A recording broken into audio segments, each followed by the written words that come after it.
Good evening and welcome to the Channel Studios here in London with your international news around the world in 5.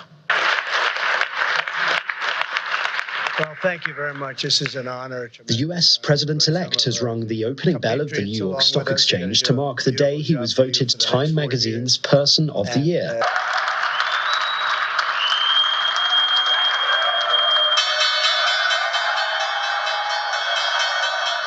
It is the second time Donald Trump has been given the honour, which he received alongside several of his family members.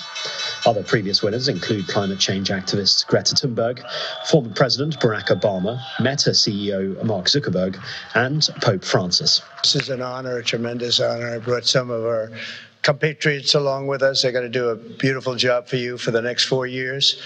And it's really been something very special. And I have to say, Time Magazine getting this honor for the second time, I think I like it better this time, actually.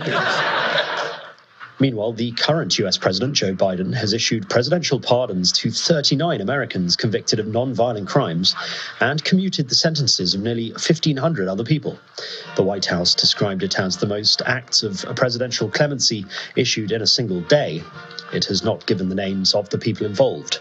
The US Constitution decrees that a president has the broad power to grant reprieves and pardons for offences against the United States, except in cases of impeachment. Announcing the move, Mr. Biden said those pardoned had shown successful rehabilitation and had shown commitment to making their communities stronger and safer.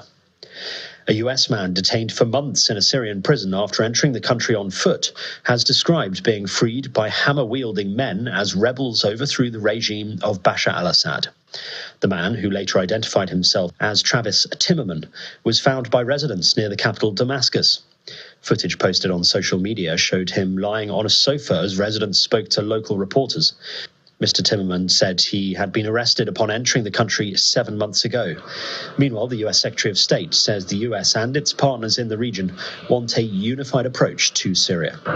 Many calls over the last days with partners in the region, and everyone's agreed on the need to have a unified approach to advance many of our shared interests. And so here on the ground in the region, we're working to build up and build out that unified approach. Funerals have been held for local medics after at least 35 Palestinians were killed in Israeli strikes in Gaza, including 12 guarding incoming aid lorries. Another attack left 5 guards dead in Khan Yunis.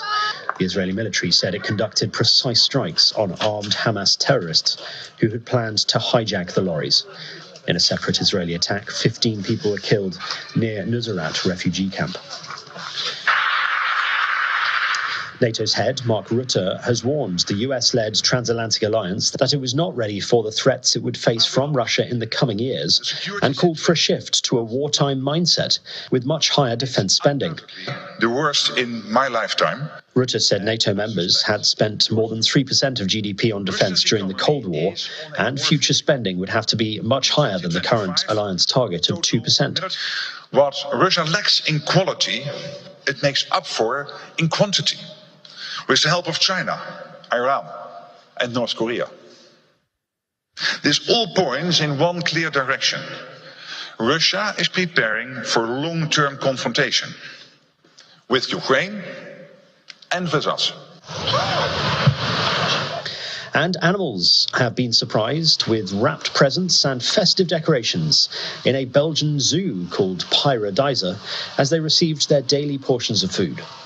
While the African Sitatunga antelopes had to settle for some carrots and the tapir for some hay, the Asian elephants were more lavishly endowed with carved pieces of bread and peanuts.